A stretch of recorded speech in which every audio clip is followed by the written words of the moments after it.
اللہ تعالیٰ نے ملک الموت سے پوچھا، تجھ کو کس بندے کی روح قبض کرتے وقت کبھی رحم بھی آیا یا نہیں؟ ملک الموت نے عرض کیا، اللہ رب العزت، مجھ کو 2 انسانوں کی جان نکالنے میں بہت دکھ ہوا تھا۔ اگر تیرا حکم نہ ہوتا تو میں ہرگز ان کی جان نہ نکالتا۔ ارشاد ہوا، بتاؤ وہ 2 لوگ کون تھے؟ عرض کیا، ایک تو وہ بچہ تھا جو نیا پیدا ہوا تھا اور اپنی ماں کے ساتھ جہاز کے ٹوٹے ہوئے تختے پر بے سر و سامانی کی حالت میں بحر بیکرام میں تیراتا جا رہا تھا۔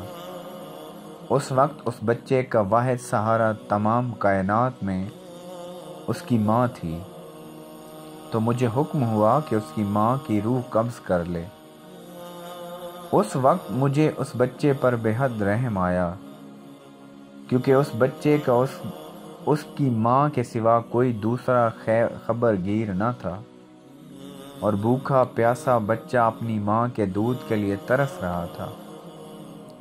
اور باری تعالیٰ دوسرا ایک بادشاہ تھا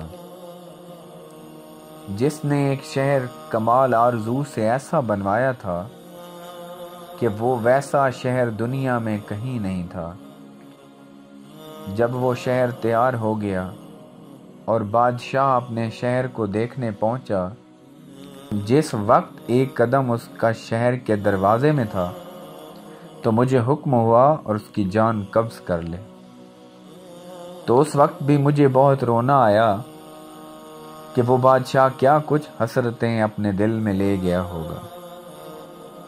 اللہ تعالیٰ نے فرمایا، عزرائیل، تمہیں ایک ہی شخص پر 2 بار رحم آیا ہے، کیونکہ یہ بادشاہ وہی بچہ تھا جس کو ہم نے بغیر ماں باپ کے بنا کسی سہارے کے سمندر کی تیز لہروں اور طوفانوں میں بھی محفوظ رکھا اور اس کو حشمت و ثروت کی بلندیوں پر پہنچایا، اور جب یہ اس مرتبے کو پہنچا تو ہماری تابعداری سے منہ موڑا، تکبر کرنے لگا اور آخر کار اپنی سزا کو پہنچا۔